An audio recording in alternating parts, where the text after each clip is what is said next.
What would you do if one by one the teenagers from your town were being abducted, killed, and then found later with no teeth, and you knew you were next? Hello, I'm CC, and welcome to the Crucible of Character. If you like today's story, please consider subscribing. I'm trying to get to 100 subscribers by the end of the year, and I would love to have your help with that. Today we have another scary story from the r/no sleep subreddit. It's entitled, "There's a creature in my neighborhood collecting people's teeth. Now it's coming for mine." And it was written by SAG Official. And it starts like this. Danny's brother was a jerk, but he had also had the biggest TV. So that's how we ended up at Mike's. It was pretty much what you'd expect. Cheap booze, Mario Kart, and more crap talking than a Modern Warfare 2 lobby. Another benefit of choosing to go to Mike's was that the guy almost always had weed. So of course, by midnight, the entire living room was enveloped in a haze of thick blue smoke. At some point, it was decided it was time for us to go home.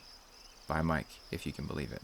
And then, suddenly, there we were, back on the street, stumbling and laughing, in the way a bunch of 17-year-olds who thought they were going to live forever. One by one, we tapered off as we set off for our respective homes, until finally, it was just Blake and me. I don't even know where the crap Reese went. "You know what's messed up?" said Blake suddenly, turning to face me. We had been walking for the better part of 20 minutes, and up until this point, things had been pretty jovial. Now, his expression was somber and intense, like a confidant relaying some critical piece of classified information. "What's that?" "This is right around where that Mallory girl disappeared. You remember, from last summer?" I thought back to the events of last August. One of the things about small communities, if anything ever happens, you can bet your bottom dollar that come that evening everybody in town would have heard about it. And Millhaven was no exception. For Mallory Cavish, news came almost immediately. I was in my room at the time, thumbing through one of my brother Dean's old Dragon Ball books, when I'd heard sudden commotion from downstairs. Turns out, Mallory's mom and mine were in a book club together. We're pretty close, in fact. And so naturally, when it happened, my mom was one of the first people who got the call. I'll never forget the look on my mom's face, the way the color had seemed to immediately drain from it, as she'd stood with the phone pressed firmly against one ear, listening wide-eyed as Mallory's mom had shrieked down the line. They'd found Mallory's body that morning.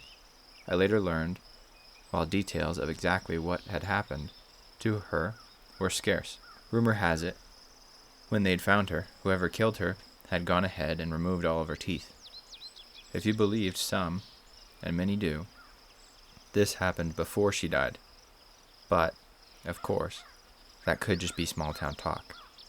Either way, it had shaken the community up pretty bad. Before things slowly but surely returned to normal, the way they always seem to in the face of local tragedy. We walked for a while more, Blake and I shooting the crap a little longer, before finally saying our goodbyes, and then suddenly, it was just me. I walked with my head down and my shoulders raised, suspiciously eyeing each row of corn I passed. Just on the off chance that there should be some lunatic with a tooth craze crouched there, pliers in hand. Had sobered up long ago by this point, and though it was still June, a cold wind had begun to blow in, and I had the feeling rain wouldn't be far off. Sure enough, by the time I finally got to the bus stop 10 minutes later, a fine drizzle had begun. I huddled under the bus stop's meager roof, staring at the rain as it passed under the streetlight above. The light making each drop seemed to glow. I've always thought there's something relaxing about watching the rain. I was still staring at the streetlight when I noticed movement in the corn several yards down the road from me. Curious, but not yet alarmed, I leaned forward, squinting against the rain, expecting a cat, maybe, or a raccoon. A man was standing in the corn. I jerked and let out a surprised gasp. He must have been 20 or 30 yards away, a tall, broad figure partially hidden by corn. At this distance he was a little more than a silhouette, but there was just enough light for me to make out what looked like a thick wool sweater and a large, oversized construction boots. Startled, I immediately snapped my gaze away. All of a sudden, it felt important that I not let him know I had seen him. Though, I couldn't have said exactly why this was the case. Intuition, perhaps. Is he just standing in the corn? What the heck? Not sure what to do. I turned and fixed my gaze on the road to my left. acting like I was looking for the bus. Where the heck was the bus? Before the compulsion became too great, and I looked back again. The man was closer now. Much closer. A little more than a dozen yards. I hadn't even heard him move. What was more, now that he was nearer, I found I could make out more of his features. Long, pale face, big, crooked nose, and teeth. Rows of them, yellow and jagged, each one protruding out from his gums like corn kernels. I reached for my phone, figuring maybe Reese could still be nearby. My body acting as if on autopilot. No signal, of course. I looked back again. The man was right across the street now, standing just outside the edge of the corn, facing me, head on. The rain fell in sheets between us, but I could still see that grin. All those teeth, jutting out of his gums like compound fractures. And those eyes staring right at me, into my very soul. And I knew that whoever this guy was, he was absolutely, unequivocally, insane.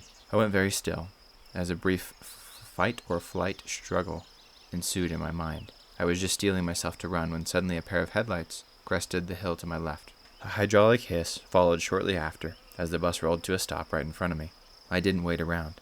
I threw myself at the doors and clambered aboard, inciting a curious glance from the driver, who grunted but said nothing as I quickly made my way to the back. A heartbeat later, and we were rolling. I stole frantic glances out of the window as we pulled away, but alas, my yellow-toothed stalker was nowhere to be seen. I collapsed back into my seat, wet and suddenly exhausted, in the new safety of the bus. I began to question whether I had really just seen what I thought I had. Who the heck hangs out of a cornfield in the middle of the dang night anyway?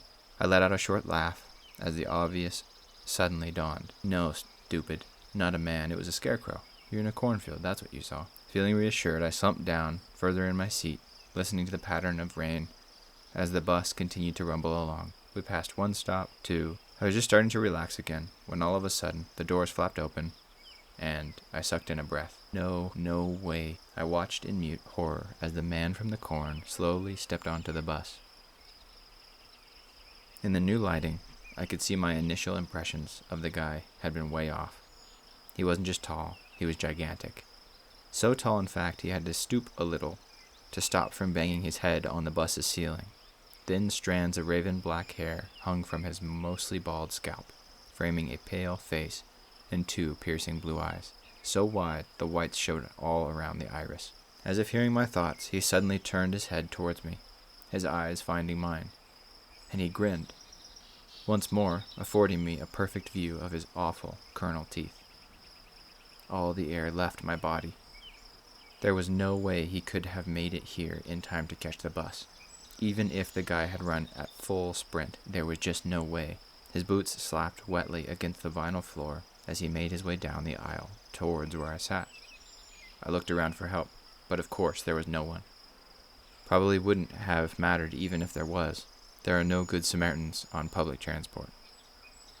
I heard the seat groan in protest as he slowly lowered himself down next to me. He didn't speak, didn't move, just sat there, staring straight ahead, still smiling that awful smile. The smell hit me a second later. A smell like copper and pond water, and something worse, like something that had once been alive and wasn't anymore. And it was all I could do not to throw up all over myself right then and there. I stared straight ahead, frozen, as the bus hissed and pulled away once again, realizing with sudden dawning horror that I was now trapped. Probably there had been a time I could have escaped, but that was over now.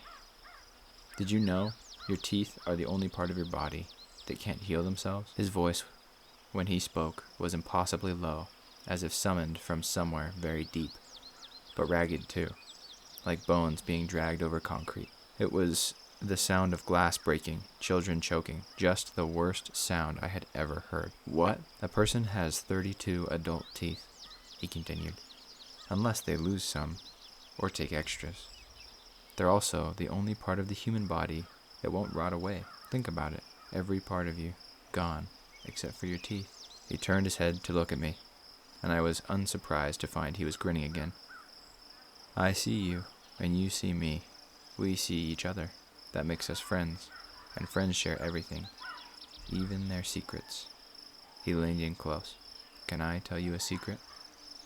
I opened my mouth to say no thanks, or I really have to go, or literally anything. The man reached into his pocket and held out his hand. Lying on his palm were a fistful of human teeth. There were molars and incisors and others I didn't know the name for, their long roots speckled in bright blood, fresh blood. I gripped the seat in front as the world suddenly grayed around me. I was going to die, I realized. I was going to die. And just like Mallory, my teeth would be plucked one by one from my head, like petals off a daisy, until all that remained was my blood-streaked, gaping maw, fixed in its eternal death scream. They would find my body on the side of the road, several days from now, mangled and mutilated, just as Mallory's had been. Picked at by whatever carrion roamed nearby, or maybe not. Maybe instead, I would be dragged into the field and left for the corn to consume me, eating me little by little until nothing remained of my existence but a vague sense that something bad had happened here, and to stay away. Would my parents ever find out what happened to me? My friends, would they come looking? And if so, would they like what they found? Would there even be enough left to identify my body? They're also the only part of the human body that won't rot away. Think about it. Every part of you gone, except for your teeth. I kicked him. I didn't mean to. It happened on instinct, my body acting of its own accord, as it fought to save itself. To this day, I'm not sure how I even managed it, given the tight angle. All I know is this one moment I was sitting there, staring up into his sweet baby blue eyes. The next, my foot was shooting up and out, while the rest of me swiveled sideways in a maneuver I would never be able to pull off in any other circumstance. I don't know if I was necessarily aiming for his hand. The teeth went flying high up into the air, scattering in every direction before raining down like some confetti. Immediately the man let out a wail and dove after them, causing the bus driver to slam on the brakes. He snapped his head back to glare at us. The heck is going on back there? I didn't wait around to find out what happened next. I threw myself over the seat and crashed through the bus's folding accordion doors, punching through them like a fist through a wet paper bag, but not before casting one last glance back at the man. He was still on his knees, hands frantically pawing at the floor as he searched for his missing teeth. Even over the rain and the rumble of the bus's engine, I found I could still hear his voice. 1 tooth, 2 teeth, 3 teeth, 4 teeth. Ha ha! I turned on the spot and ran for my life. I got back home 5 minutes later. I had run the entire way, unsure whether the man with the yellow teeth had followed me, but not wanting to take the risk, my entire body slick with a combination of rain and sweat. My parents came down almost immediately, no doubt on account of all the screaming. My dad had looked especially pissed, right up until he'd seen the look on my face, and then I guess he must have realized that whatever was going on with me was serious, because a few minutes later he was on the phone with the police. The police arrived 20 minutes later, when I was hit with a barrage of questions. Giving a description of the guy wasn't hard. When I mentioned the guy's teeth, however, the 2 policemen had a shared look, and then a few minutes later, there were more cops in my kitchen asking questions, their boots tracking muddy half-moons on the carpet. I tried to be as accurate as I could, but really, whenever I tried to recall anything about the man's appearance, all my mind would bring up was those awful yellow teeth. They found Reese's body the very next morning. His jaw had been entirely removed, and every tooth had been ripped clean out. None of his teeth were ever found, but of course, I know what happened to them. And in the quiet moments between therapy sessions, I can still hear the man with the yellow teeth counting. 1 tooth, 2 teeth, 3. The end. Wow, that was a really good story. Good job, writer, person. That was amazing. I think it did a really good job of describing things. I think it did a really good job of painting those visual images. I really could imagine the guy very well, and I hope to translate that through to the thumbnail. I think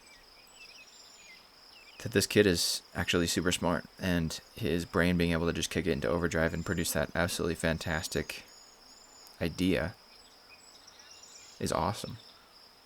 While I was reading it, I was thinking, man, how is this kid going to get out of here? Or is he going to get out of here? Or is this just kind of a ghost writing the story? But now thinking about how that man must, cherish his prized teeth, what a smart idea it was to kind of scatter him on the ground and have him dive to look for him. That is, in my opinion, basically the only thing that could have been in that situation.